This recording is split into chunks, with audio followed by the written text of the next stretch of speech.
Good evening, treasure hunters. So I'm making this video because I get asked a lot.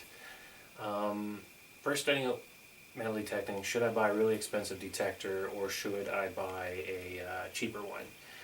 So we could talk about that. We could do 3 hours with a video on that. But what tonight I'm going to do, I got a couple detectors right here.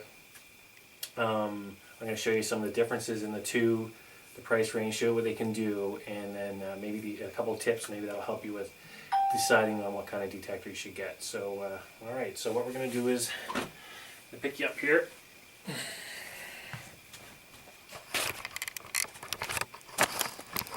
Okay.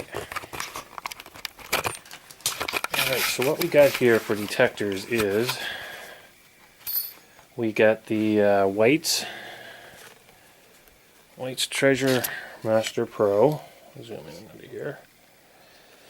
And we also have the Garrett AT Pro.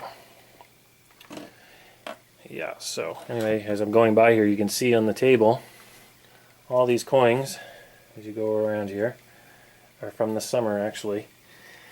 And I've used both detectors to find them, so and then I just spend the winter on days like tonight, especially where it's a snowy night, is cataloging other coins and different things.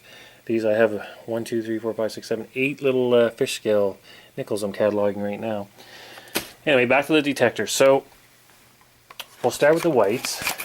The White's Treasure Master Pro. Or is this the White's Treasure Pro? Yeah, this is the White's Treasure Pro.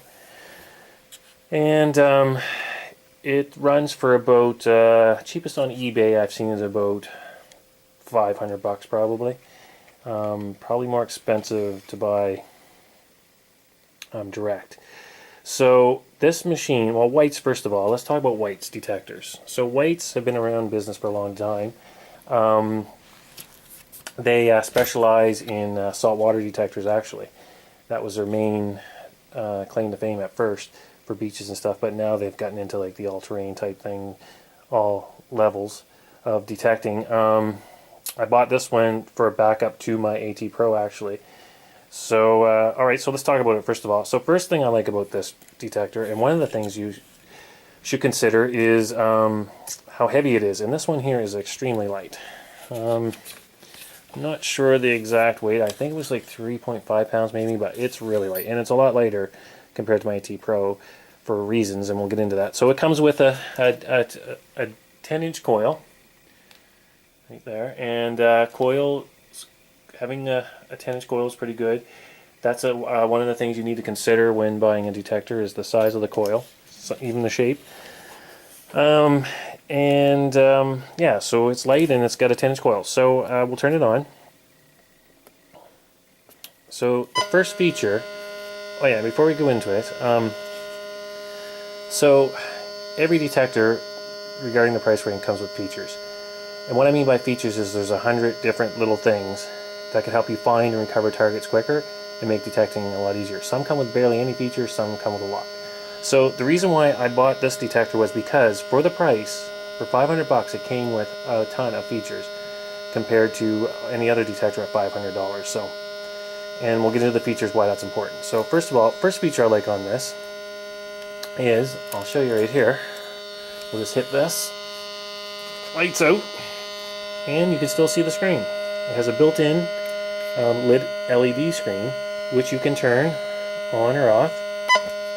There's it off and on. Now, some of you might say, okay, well, that's a feature, but what's so big about that? Well, sometimes I don't get out late detecting, so that lit feature is a lot better than I have to wear my headlight and try and look at the screen at the same time. Or if you're out somewhere detecting, it's getting late and it's dark, whatever. So anyway, that's, you know, that's a great feature for me to have. That's one of the reasons why I chose this one, because of that light feature. The second reason why I took this detector is the sound. And you may think, well, sound, you know, what's the big deal about the sound? I can live with anything. But some detectors have a really annoying sounds as opposed to other detectors. So I like the sound of this one, as you'll see as we go along. This has so some of the features. We'll get right into them. First of all, let's give what it sounds like. So let's look at the screen here. So we have on the side here, we have the depth meter, and we also have a sensitivity meter. We also have your round display, which tells you the range of things. So it goes from iron, foil, nickel, penny, all the way around. And it also has these little bars on the inside, which you can discriminate out things that you don't want. So if you want to notch out iron, you can just notch that out or whatever. So that's a good feature if you don't want to be listening to nails all day, you know, that kind of thing. So definitely a good feature. If you have a cheaper $99 you know, turn dial detector that, you know, you might not be able to notch out iron, you know, I think most do, but anyway, that's a great feature, and it's great. It's so big, the screen, like you can see everything. Like that's a really big screen. So the next feature is we'll go with the options button here. Okay, so you can turn the volume up and down, which is good. You know, that's a great feature. I mean, all standard, most come with that. Then you can also reset the machine, which some don't have that, to the original factory settings if you're having problems, which is good to have. Also, you can change this here to inches or metric for how deep the target is, whichever you like. That's a good feature if you're, you know, if you're easier to think in metric than inches. The other feature, the options button again, is the program. So we got a golden jewelry mode, which means basically coins and jewelry. So that would be in your, as you look on the bar, it's discriminating out certain things like iron for sure. I'm sorry, I lost my thought here. Oh yeah, iron for sure, so it's discriminating that, but it's leaving the foil, nickel, pull tabs, and the reason that is because they run in the gold range. And silver, they got it notched out, so I don't like to notch out, so, or no, it's not notched out, I'm sorry. Everything's in but iron on the golden, or the coin and jewelry mode, sorry, I just, it's been a while since I used this. Okay, so up. So the threshold is this you hear in the background. So we'll just hit that again. So you can do your tones, I'm sorry, so we'll just jump around here, but first of all, tones, so you can do 4 tones, or 8 tones, or you can go down less to 2 tones. So what that means is, for each metal there is, you can have a different tone for it, so, you know, it kind of helps you with, you know, notching out certain things that you don't want to hear, or things that you want to hear. And also helps you distinguish between targets, the tones. And the other thing is you can just have 2 tones if you just want it simple. You know, you can just go to 2 tones. So that's a great feature to have. And then we have the disc, which is your iron disc. So like I said again, notching out certain things you don't want. If you don't want to, if you're getting a lot of pull tabs, you can just notch out that, which I don't recommend because gold rings are at pull tabs. But if you feel that you're getting too many and you don't want to deal with it anymore, you can do that if you're just looking for coins or something. And then we have a threshold, which is this. As you hear it go down, hear the hum. The hum's going away. So that hum is like the more threshold you have, the more you can hear like deeper targets, basically, along with the sensitivity. Like it's like a it's hard to explain. Anyway, it's basically this hum is what you're hearing. So if you're in with a lot of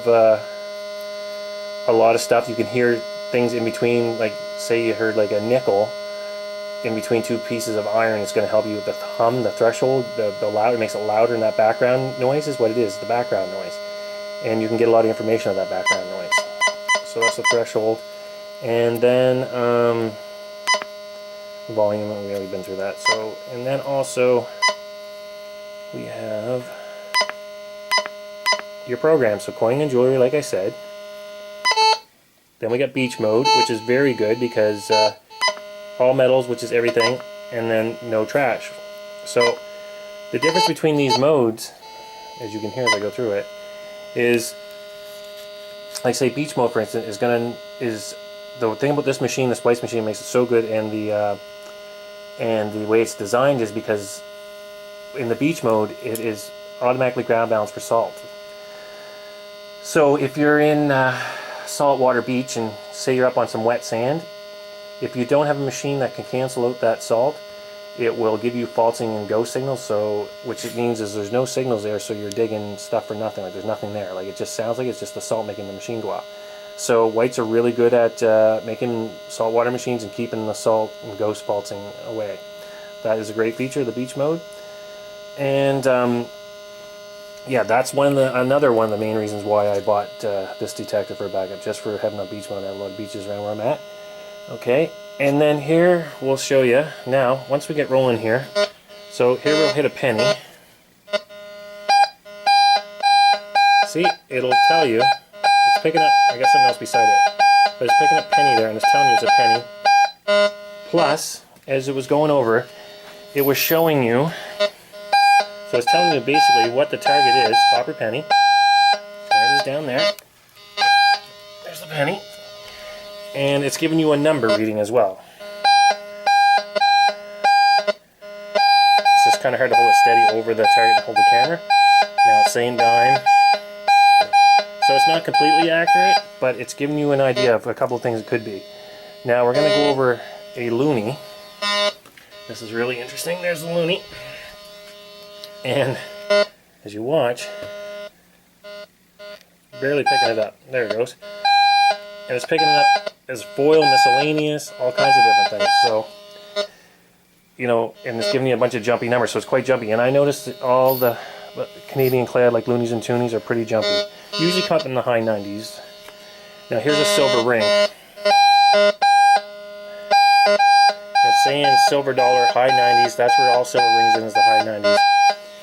And the reason why it says silver dollar probably on this machine is because these are made in the US, so that's a big silver ring.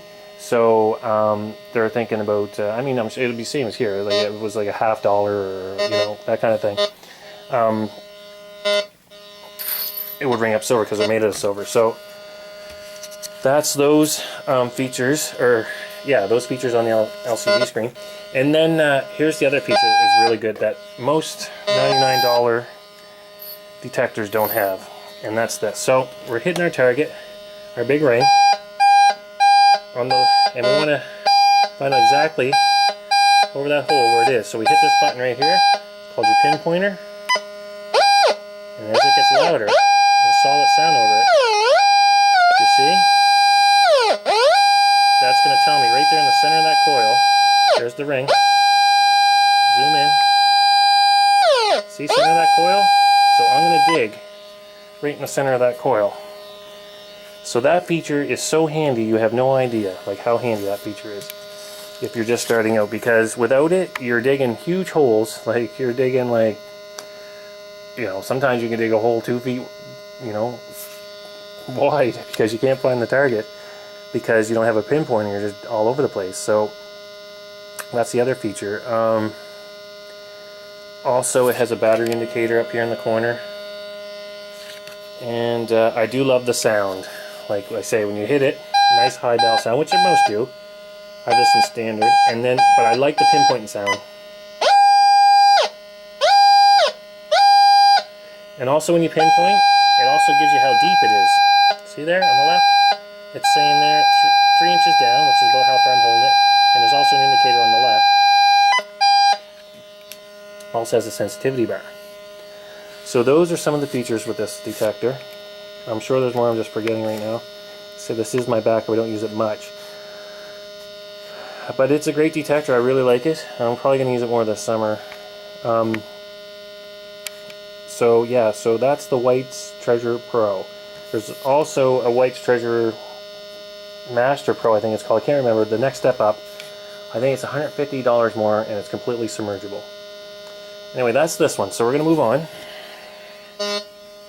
Shut this one off. Okay. And we're going to move on to this one. Now this one here, I love this detector. Like, there's just no other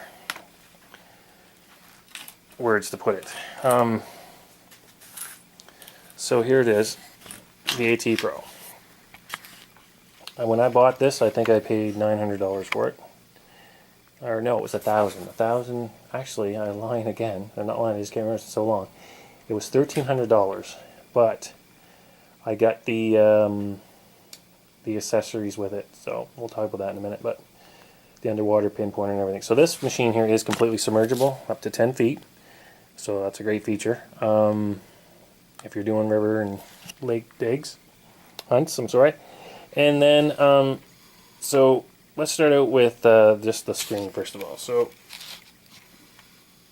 up here you have your ranges, gold rings and pull tabs and that sort of thing. Your iron range, and your silver range, and your gold. So that's just on this part of it here. And then on the left you have your modes and your coin depths. Okay, that's just to get started. So let's turn it on. There's a lot to talk about this machine. So there's one of the features I like already. So there's different modes. I hunt in Pro Custom. So what that means is you hear all that chatter, that little bit of chatter, it's picking actually the rebarb up out of the concrete. So the chatter is like a whole, the chatter on the ATpro, there's a lot of information in it. That chatter you hear. So as I'm going along, then I hit a target. It's nice and loud.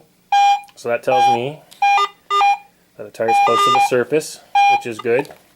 That's what the chatter does. Like if you're listening to this chatter and you're getting a weak but strong signal, you know, or a weak but strong tone, then it's telling you it's deep, you know, it's, or if you're getting a strong tone and it's loud, then you know it's close to the surface.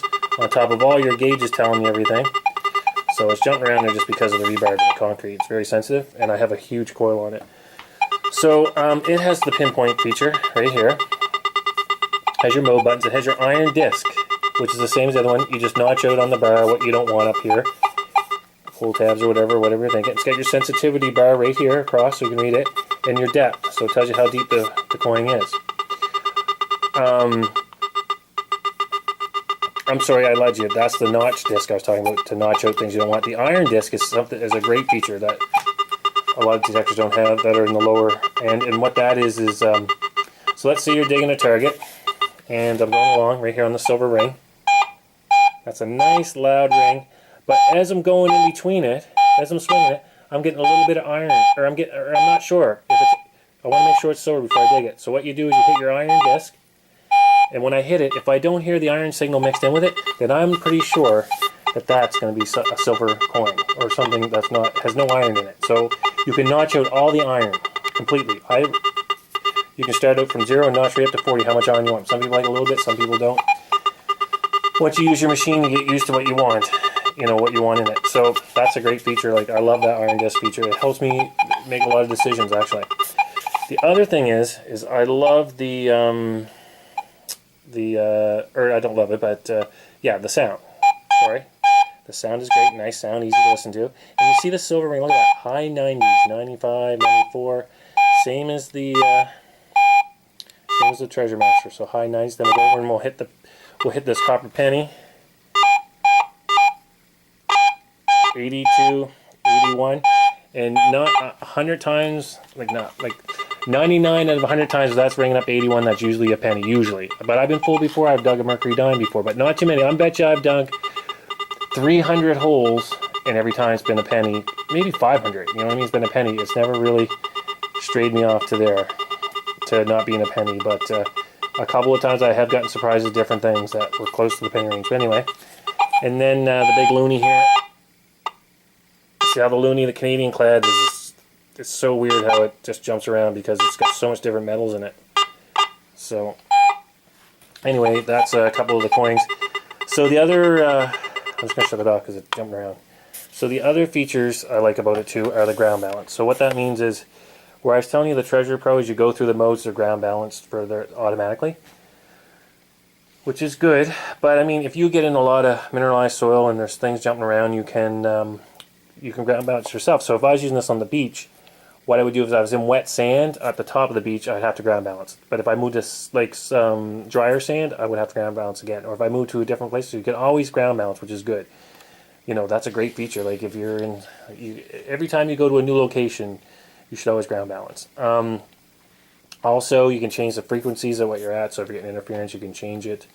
That's another great feature if you're like by, I don't know, something giving off interference anyway. You can change the frequency. This doesn't have a light.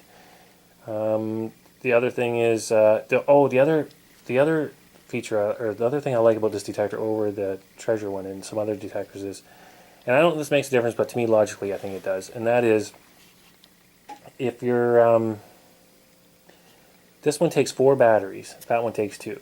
So you're getting more power put out through your coil with 4 batteries than you are 2. So to me, I think, in my opinion, this would be a stronger detector and probably getting deeper than the other detector, right? Because the more, it's like anything, more power, usually the stronger things are. So that is a difference between the two. And this one too, it came with a regular stock coil, which is up there, which is an awesome coil, but because I love spending money, no, just kidding, I decided to put on the bigger coil. Right here, it's the Tornado. So you can see it there. Oh, where's the name? There it is, Tornado Nell coil. And I believe, if I remember correctly, this is 15-inch. And it's huge. Like, it really is huge compared to the other one. I'll show you. So, and the advantage of this is, there's the other one on the side of it. The advantage of this is deeper. You're going to get a lot deeper, and you're going to cover more area. Now, I've gone over places that I've gone over, and I mean I've gone over these places before with the stock coil. Cover them really close and tight. I mean, you don't always get every signal, but pretty much thought I had them all. And I've gone over this and found more silver deeper, so, and other things. So definitely it is worth, to me, using. The only thing is it makes this detector now extremely heavy. So you're going to be swinging, you're going to be tired out by the end of the day. So what else can I say about this detector? Reliability is unreal. Both of them are pretty good reliability. Like, I've never had any problems. Like, I've had this soaked in muck, pouring down rain, dove in rivers with it. Like I say, it's all terrain. You know, just amazing the way it's been put together. Really well built. And yeah, so that's some of the difference. I mean, I'm sure I'm missing 100 things. I could still probably tell you about these two detectors. Oh yeah, well, I guess there's another thing I can tell you. So this one here has your standard headphones, the Treasure Pro. So if you break your headphones, you can just go to any, you know, Radio Shack. I don't think Radio Shack's open these days, but any store and buy replacement headphones. Not so easy with the AT Pro. They have their own special ends, which I'll show you right here, that they take. So I think they're like radio ends or something, but anyway, if you break your headphones, you have to usually order away, where I'm at anyway. But these headphones that I got, I highly recommend the muff headphones with the really thick muffs and the volume control, because it just closes your ears in so tight and you hear so many different things. Like, well, especially with AT Pro, because there's a lot of chatter and there's so much information in that chatter, and these headphones make it really nice if you get a nice quality set. If you're wearing the thin, cheap headphones, it's, you know, they're hard on the ears for one, I find, and you don't hear, you get wind blowing in there. You don't get the information you do out of these ones. And also, I got the amphibious ones here too with it, so if I want to go underwater with them, I can. Okay, so that's, yeah, so those are some of the features, but there's one more very important thing I want to tell you guys about metal detecting choices and picking things out, is I highly recommend you buying a pinpointer. Now, I have 2 of these. Actually, I have this one, and I have the other one that came. That's why my other AT Pro is so expensive. It came with one of these, which is completely submergible. The other one over there I have. And so what this does is, so you dig your hole, you got a detector with a pinpoint feature on the detector, but the difference is it'll narrow it down to right above, and then you take this, and I'll show you, you take this pinpointer, so you get her narrowed down to, say, like a hole about this big, but you're digging around, you're not sure, but then you take this, and this takes all the guesswork out. As you get closer, ring's solid.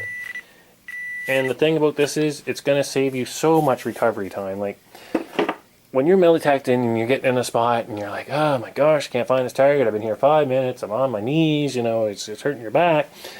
You know, it can get discouraging. But with those, you can just like, and the thing is too, you don't make a mess. Like, I can dig a hole now, I can find a target, dig the hole out with the very little, just opening in the soil unless it's really hard digging.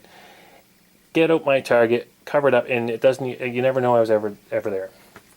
And that's what you want. If you're, a lot of people, you'll hear sometimes people complain, oh, they're probably tearing up this net, which they don't. But I mean, if you got a guy digging a 2-foot hole and leaving it not covered in, yeah, always fill your holes in too. That's a good tip.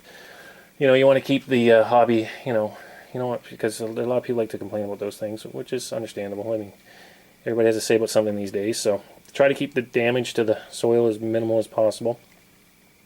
Yeah, so anyway, I'll just set you back over here.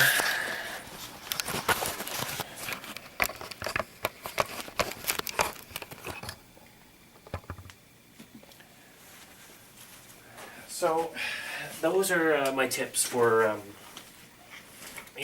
for buying a detector. There's so many different features. Like, I could go on, like I said, all day.